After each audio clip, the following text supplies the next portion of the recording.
শতিকাৰ ২০-৩০ দশকত অসমৰ সংগীত জগতত এক পৰিৱৰ্তনৰ সূচনা হয়। স্বকীয় বৈশিষ্ট্যপূৰ্ণ মৰ্যাদাৰ আসনত অসমীয়া সংগীতক প্ৰতিষ্ঠিত কৰি যিকেইজন মুষ্টিমেয় শিল্পীয়ে এই পৰিৱৰ্তনৰ সূচনা কৰিছিল, বনকুঁৱৰ আনন্দীৰাম দাস আছিল সেইসকলৰ ভিতৰত অন্যতম সুৰশিল্পী। আনন্দীৰাম দাসে ঘাইকৈ বিহুগীত বনঘোষাৰ ঠাঁচত বনগীত নামেৰে এবিধ আধুনিক গীতৰ সৃষ্টি কৰিছিল।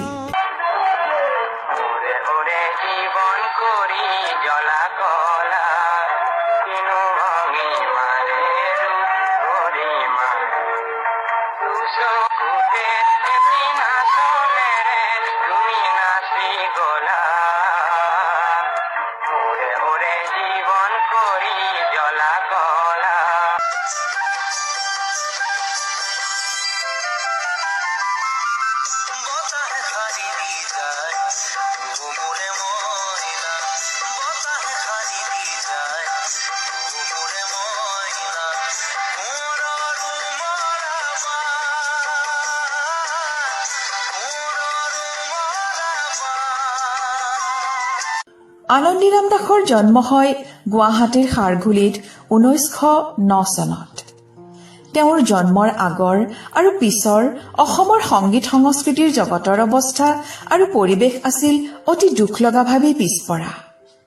সেই সময়ত সংগীত জনা বা সংগীতৰ অনুৰাগী ব্যক্তি নাছিলেই বুলি ক'লেও অত্যুক্তি কৰা নহয়।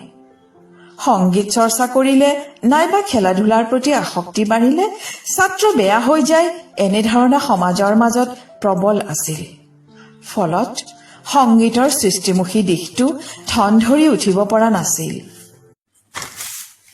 অৱশ্যে সেই পৰিৱেশৰ মাজতো কেইগৰাকীমান স্বনামধন্য ব্যক্তিয়ে গীত ৰচনাৰে, সুৰ যোজনাৰে সংগীতৰ সৃষ্টিমুখী দিশত অমূল্য অৱদান আগবঢ়াইছিল। কিন্তু বহল পৰিসৰত তেওঁলোকে যিমান সমাদৰ লাভ কৰিব লাগিছিল সিমান সমাদৰ পোৱা নাছিল। সেই সময়ত জ্যোতিপ্ৰসাদ আগৰৱালা আৰু বিষ্ণুপ্ৰসাদ ৰাভাই ৰূপ কোঁৱৰ আৰু কলাগুৰু হিচাপে এটি যুগৰ সৃষ্টি কৰি অসমৰ সংগীত সংস্কৃতি ক্ষেত্ৰখন বহল আৰু উজ্জ্বল কৰি থৈ গ'ল। সেই শতিকাৰ দ্বিতীয় দশকৰ শেষৰ ফালে গ্ৰামোফোন ৰেকৰ্ডৰ প্ৰচলনে অসমীয়া সমাজত সংগীতৰ প্ৰতি থকা ভ্ৰান্ত ধাৰণাৰ কিছু পৰিমাণে উপশম ঘটায়। সংগীতাচাৰ্য লক্ষ্মীৰাম বৰুৱাৰ সুযোগ্য সন্তান প্ৰফুল্ল চন্দ্ৰ বৰুৱাৰ কণ্ঠত ৪টা অসমীয়া গীতে নতুন জন্ম পায়। ১৯২৪ চনত তেখেতৰ ৪টা গীতৰ ৰেকৰ্ড ওলাল। অসমীয়া সংগীত অনুৰাগীসকলৰ মাজত এটা আলোড়নৰ সৃষ্টি হ'ল।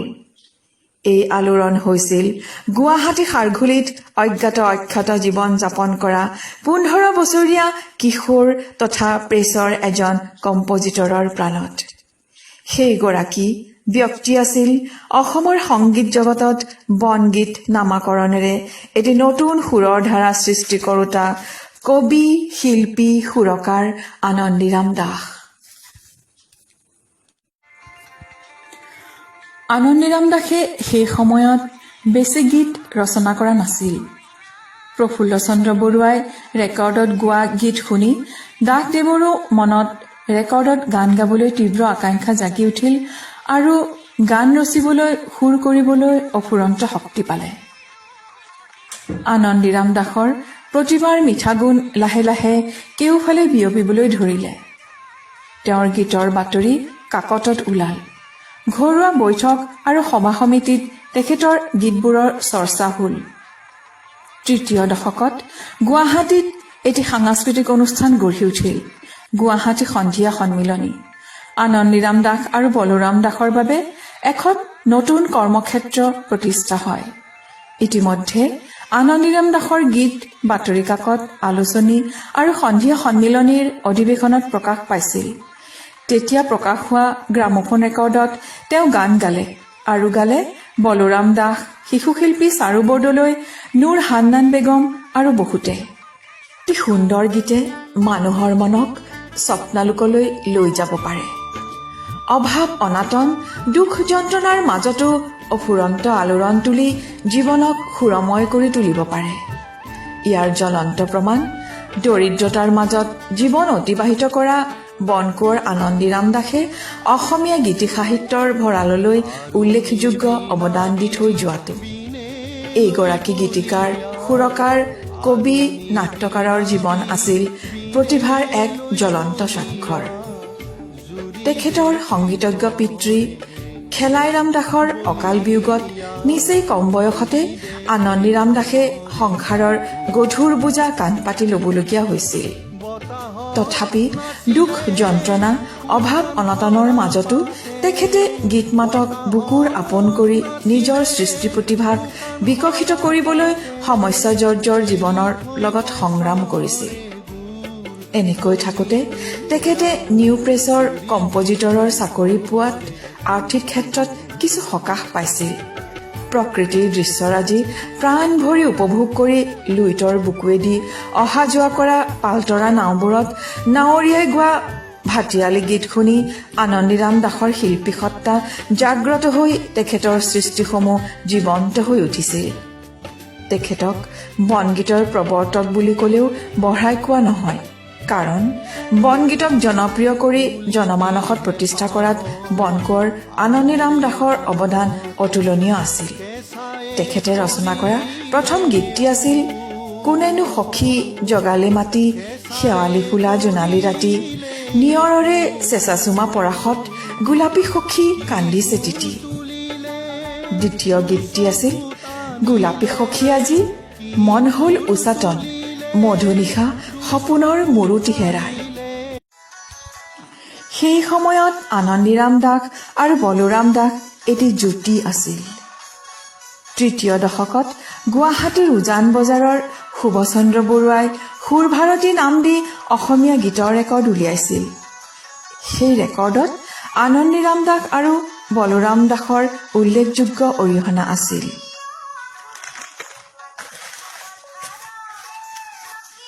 নিঃসন্দেহে আনন্দীৰাম দাস এজন সুপ্ৰতিষ্ঠিত গীত ৰচক আছিল। তেওঁৰ আছিল অধ্যয়নপুষ্ট এটি মন আৰু ভগৱান দত্ত কবিত্ব শক্তি। সেই সময়ত অসমত অনাতাঁৰ কেন্দ্ৰ স্থাপন হোৱা নাছিল। কলিকতা অনাতাঁৰ কেন্দ্ৰৰ পৰা অসমীয়া অনুষ্ঠানবোৰ প্ৰচাৰ কৰা হৈছিল। কলিকতাৰ এই অনাতাঁৰ কেন্দ্ৰত অসমীয়া অনুষ্ঠান পৰিচালনা কৰিছিল কমল নাৰায়ণ চৌধুৰী আৰু পুৰুষোত্তম দাসে। অসমৰ পৰা প্ৰথম শিল্পী হিচাপে আনন্দীৰাম দাসদেৱেই আমন্ত্ৰণ পাইছিল বুলি জনা যায়।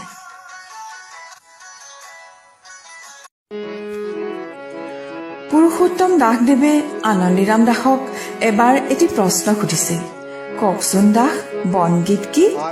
বনগীত শব্দটো দেখোন কোনো কিতাপ পত্ৰত পোৱা মনত নপৰে। আমাৰ বনঘোষা আছে, তেনেস্থলত বনগীত শব্দটো হঠাৎ ক'ৰ পৰা ওলাল?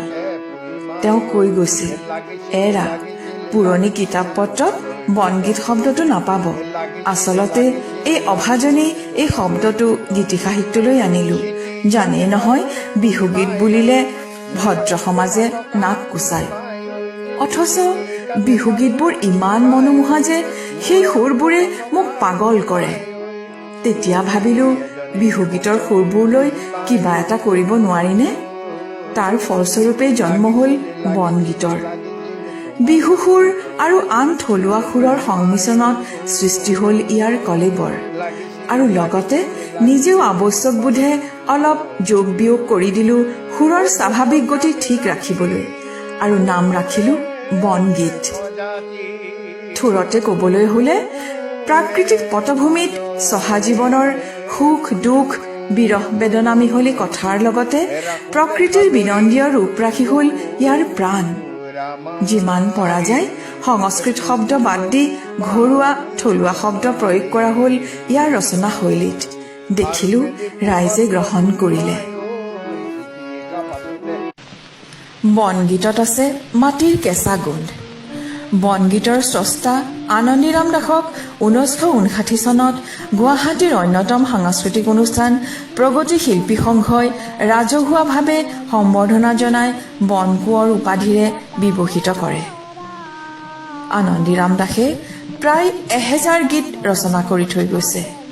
তাৰ ভিতৰত তেওঁৰ গীতৰ পুথি বিৰহী প্ৰকাশ হয় 1937 চনত আৰু সুৰ নিজৰা প্ৰকাশ হয় 1939 চনত। ইয়াৰ উপৰিও নন্দন আৰু ৰক্তাঞ্জলি নামৰ দুখন গীতৰ পুথি হাতে লিখা অৱস্থাত আছে। তেওঁৰ 6খন নৃত্যনাটিকা আৰু 2খন গীতি আলক্ষ্যতো বহু গীত সন্নিৱিষ্ট হৈ আছে। ইয়াৰ উপৰিও কিছুমান গীত অপ্ৰকাশিতভাৱে লিখি থোৱাতে আছে। আনন্দীৰাম দাসে কথাছবিৰ বাবেও গীত লিখিছিল। সেই কথাছবিবোৰ হ'ল বদন বৰফুকন, পাৰঘাট, লাচিত বৰফুকন আৰু ভক্ত প্ৰহ্লাদ।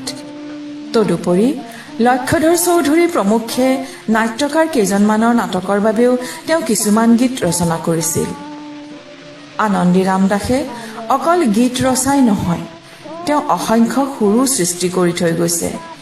সেইবোৰ সুৰ, সেইবোৰ গীত আজিও পুৰণি ৰেকৰ্ডত প্ৰতিধ্বনিত হয়।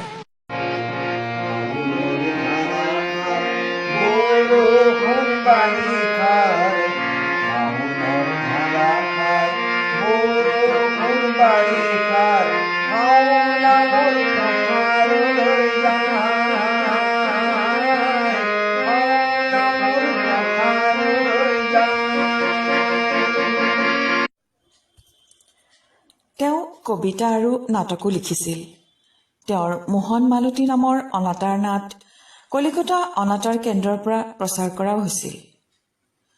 আহুতি কবিতাৰ পুথি, লাৱনী 5 অংকৰ সামাজিক নাট আৰু কলিযুগ ধেমেলীয়া নাট হাতে লিখা অৱস্থাতে অপ্ৰকাশিত হৈ আছে।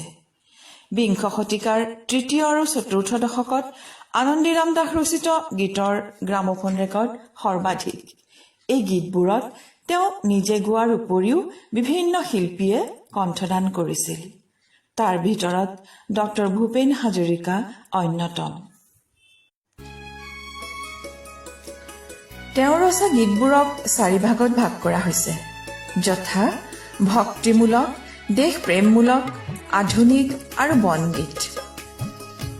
তদুপৰি তেওঁ নৃত্যনাটিকা নামাকৰণেৰে লিখিছিল বৰদৈচিলা, সেউজীয়া পাতে পাতে, কিৰিলি যেতিয়া মাৰে, কেতেকীৰ বিয়া, শৰৎ যেতিয়া আহে আৰু কেঁচা সোণ ভৈয়ামত পায়। ইয়াৰ উপৰিও তেওঁ 6খন গীতি আলক্ষ্য লিখিছিল। আলক্ষ্য কেইখনি হ'ল আমাৰ ভোগালী বিহু, ৰুণজুন, অকণিৰ জয়যাত্ৰা, তেজীমলা, গছে কথা কয়, পাতে কথা কয় আৰু ৰংপুৰে ৰিঙিয়াই। আনন্দীৰাম দাসৰ ৰচনাৰ এটা বিশেষত্ব আছে আৰু সেই বিশেষত্বই তেওঁৰ ৰচনাৰাজিক আন এটা স্তৰলৈ উন্নীত কৰিছে। সেউজীয়া অসমৰ পৰ্বত পাহাৰ, বন উপবন, জান জুৰি, নৈ উপনৈ, গছ বন, লতা ফুল আৰু সহজ সৰল সমাজ জীৱনৰ চিত্ৰেৰে বনগীতৰ প্ৰাণ পুষ্ট। দাসদেৱৰ ৰচনাত মাটিৰ এটি মিঠা গুণ পোৱা যায়। আনন্দীৰাম দাসদেৱৰ আকাংক্ষাৰ পৰিসমাপ্তি ঘটে 1969 চনৰ 4 আগষ্টত। তেখেতৰ জীৱন নাটৰ শেষ দৃশ্য অতি মৰ্মান্তিক, অতি বেদনাদায়ক। তেখেতৰ বৰপুত্ৰ শ্ৰীমান প্ৰদীপ দাসে কৈছিল, দেউতা প্ৰায় বিনা চিকিৎসাতেই মৰি থাকিল। নিৰুপায় হৈ শেষত হস্পিতাললৈ লৈ গলো। দেউতাই নিজে ঔষধ কিনি আনি খাব লগা কথাটো গম পোৱাত তাত নথকা হ'ল। বোলে যি ৰাজ্যৰ হস্পিতালত ৰোগীয়ে ঔষধ কিনি খাব লাগে, সেই হস্পিতালত সেই ৰাজ্যত নাথাকো। তহঁতৰ মুখৰ কাঢ়ি খাই মই জীয়াই থাকিব নিবিচাৰো। মোক ঘৰলৈ লৈ বল। উপায়বিহীন হৈ ঘৰলৈ আনিলো আৰু 2 দিন পিছত তেওঁ শেষ নিশ্বাস ত্যাগ কৰিলে। তেখেতে বুকুৰ তেজেৰে লিখি থৈ গৈছে তেওঁৰ প্ৰাণৰ সঁচাবোৰ এনেদৰে: জাতি অসমীয়া, ভাষা অসমীয়া, মোৰ অসমীয়া প্ৰাণ, খোৱা অসমীয়া, পিন্ধা অসমীয়া, সেয়ে মোৰ সুন্দৰ ধ্যান। তেজ টুপি গাত থাকে মানে মোৰ, ৰাখি যাম আইৰে মান।